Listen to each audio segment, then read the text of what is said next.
Notamment le vélo. Bonjour Olivier Schneider. Bonjour. Vous êtes le président de la Fédération des usagers de la bicyclette. Merci d'être avec nous dans le studio de France Info. Bon, vous êtes habitués, mais demain, pour ceux pour qui c'est une première, ça va pas être compliqué de rouler à vélo ? Mais écoutez, il y a un certain nombre de conseils pour celles et ceux qui souhaiteraient tenter la solution vélo demain, mais surtout tous les jours suivants, que la grève continue ou pas. Une première chose, c'est de vérifier si son vélo est en bon état, les freins, vérifier l'état des pneus, enfin mettre un peu d'air dans les roues, et également vérifier, comme on est en hiver, est-ce qu'on est bien éclairé, est-ce qu'on a bien la lumière blanche à l'avant, la lumière rouge à l'arrière, et finalement juste bien se renseigner aussi sur le trajet. Il y a des applications spéciales, par exemple l'application française GeoVélo, qui est un peu le Waze du vélo, qui nous permet de voir l'itinéraire, parce que à vélo, c'est pas forcément exactement le même itinéraire que celui qu'on prendrait à pied, en transport en commun ou en voiture. Donc ça demande un minimum de préparation. Et par ailleurs, il faut se poser la question de comment est-ce qu'on va garer son vélo une fois sur place. Donc prendre un bon antivol, ce serait dommage de ne pas retrouver son vélo le soir pour rentrer. Mais il y a aussi un message à passer aux employeurs. Va falloir aider vos salariés justement à garer le vélo sur le lieu de travail. Je pense à des grands pôles d'emploi qui seront privés de métro, où on peut imaginer, avec des barrières Vauban, des parkings vélos provisoires, mais également les collectivités qui pourraient mettre en place sur les endroits les plus dangereux des itinéraires cyclables provisoires, notamment par exemple avec des blocs en béton. On a publié il y a quelques jours, suite à une enquête qu'on a mené pendant 3 mois sans savoir qu'il y aurait la grève le 5 décembre, on a demandé aux gens, aux cyclistes de cartographier l'ensemble des points noirs et des axes prioritaires.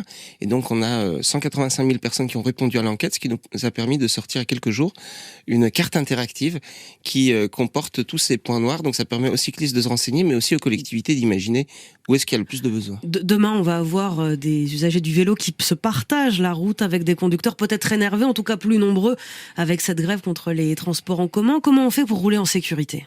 Alors c'est sûr que le premier message, il s'adresse aux automobilistes. Surtout quand vous voyez un cycliste devant vous et que c'est une journée où il y a beaucoup de congestion, beaucoup d'embouteillages, n'essayez pas de le doubler à tout prix. C'est-à-dire que souvent on voit des automobilistes qui veulent doubler le cycliste comme par principe, et finalement le cycliste les rattrape au feu, voire les redouble, et donc ça mène à une situation désagréable, voire dangereuse. Donc premier appel, c'est aux automobilistes.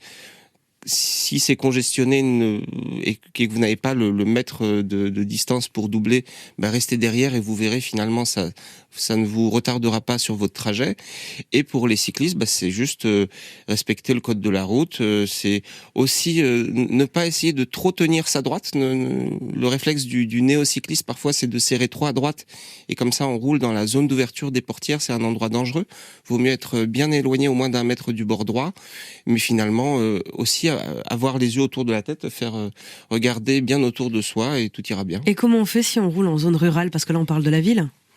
Alors en zone rurale, en effet, là l'appel il s'adresse avant tout aux automobilistes, parce que il faut respecter les cyclistes, et hors agglomération, ce n'est plus 1 mètre qu'il faut observer de distance latérale quand on double, mais 1,50 m. Est-ce que c'est un jour faste pour vous, cette grève ? Ça va vous ramener plus d'utilisateurs du vélo, vous qui êtes président de la Fédération des usagers à bicyclette ? La France est maintenant bardée de capteurs de vélos. C'est quelque chose de nouveau, ça n'existait pas il y a quelques années. Donc on attend de voir quelle sera l'augmentation du nombre de cyclistes demain. Ça va dépendre beaucoup de la météo, mais j'imagine que de toute façon, on sera à au moins plus 100% dans bien de nombreux endroits. Et ce que j'espère surtout, c'est qu'il y a des personnes qui vont découvrir que finalement, leur trajet domicile-travail ou domicile-études, il n'est pas si difficile que ça à vélo, et qui vont continuer, que la grève se durcisse ou pas. Merci beaucoup Olivier Schneider. Vous êtes le président de la Fédération nationale des associations des usagers de la bicyclette. Merci beaucoup d'avoir répondu à notre invitation sur France Info. Et vous organisez